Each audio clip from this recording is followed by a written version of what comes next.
A man busted with a large amount of marijuana in the UK. A man is arrested after a fire breaks out at a U-Haul location in Eugene, Oregon. But there's a bit of a twist. A South African bride, groom, the pastor, and all 50 of their guests arrested. A jail escape goes very wrong. And a man pulls a sword on a neighbor for a very strange reason. All of this on this episode of Stupid People in the News.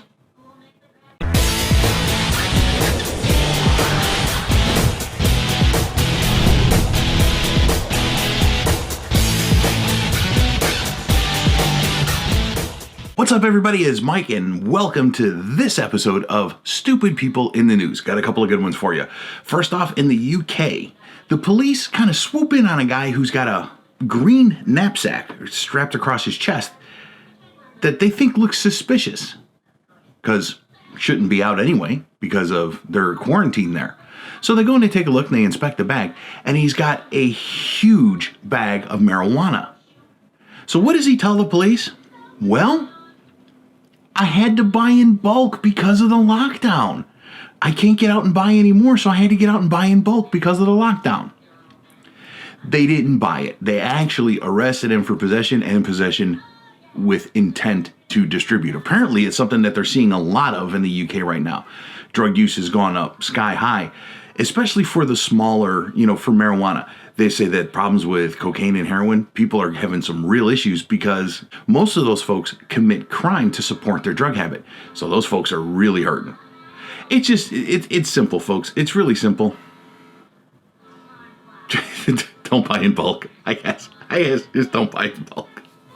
Out in Eugene, Oregon, a U-Haul location catches on fire after a man and woman have a little bit of a dispute, and the guy throws a lit firecracker at the woman who's standing by a U-Haul truck. It goes off, she runs away, he runs away, he gets in his car and he takes off. What they didn't know was that underneath the U-Haul truck where the firecracker exploded was a third guy. This happened to be a thief who was stealing gas from the U-Haul trucks. As you can imagine, the firecracker caught the fumes from the gas that he was stealing on fire. 4 trucks went up in flames. Everybody runs out. Apparently, there is security footage of the gas thief running out with his pants and his arm on fire. So the owner of the U-Haul place shows up, talks to the police. They're able to look at the security footage. They are able to have a good enough picture of the guy who threw the firecracker and his license plate. So they went and they arrested him. They don't know who the woman is, and they don't know who the gas thief is. But the guy who threw the firecracker got arrested for reckless endangerment. Look, folks, it's this simple. If you're going to steal gas, you thought I was going to go somewhere else, didn't you? If you're going to steal gas from a U-Haul and you hear people arguing, it's time to leave. Okay? It's time to leave, because apparently this kind of thing happens. In South Africa, despite their lockdown, despite their quarantine, a couple decided to get married.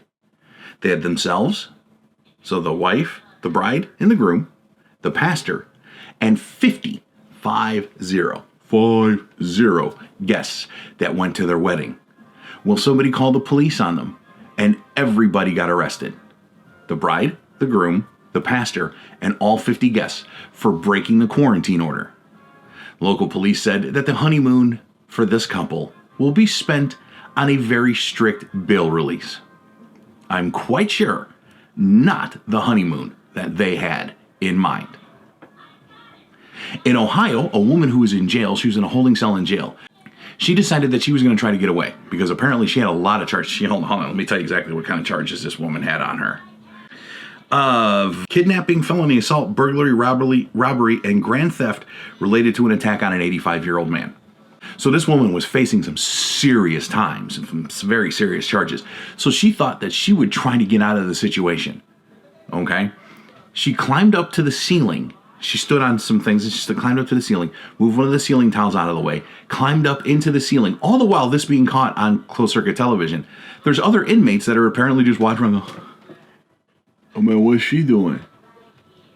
Looks like she's trying to get away. Should we help her?" No, man, there's cameras up there. We ain't gonna help nobody. So she gets up into the ceiling, but as anybody who knows what a drop ceiling is, it can't support her weight. So all of a sudden, the tiles and dust and everything start crumbling and falling to the ground. Her feet crash through, so her legs crash all the way through the ceiling. And the next thing you know, you see corrections officers swarming in. So now, not only does she have escape charges pending and vandalism charges pending on top of everything else that she was already in jail for. I've said this many times before. I've said it on Stupid People in the News. I said it on the radio show, The Madhouse, when I was doing The Madhouse. Don't break the law, and you won't have these problems. But if you do find yourself in a situation where you are in jail, do not try to escape, especially through a drop ceiling. It's not going to hold your weight. And finally, no Florida stories today. What's going on, Florida peeps? Are you being good because of what's going on in the world? Well, good for you, but you got to get back to being stupid, so we have some really good stories. This one is out of New Hampshire. Apparently, this 47-year-old guy is chilling in his house. He's got the music going. He's just... Knock on the door. It's his neighbor, who apparently politely, at least according to the neighbor's statement, politely asked him to turn the music down. He didn't. Instead, the guy grabbed a sword and chased after his neighbor with it. That's right, chased after his neighbor with a 2.5-foot sword, because apparently he didn't want to be told to turn his music down.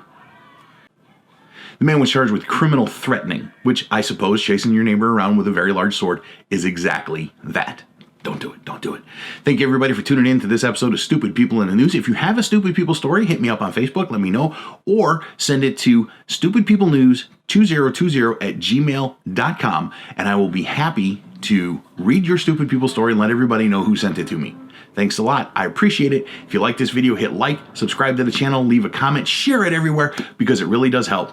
And I will see you the next time somebody is stupid. Woo.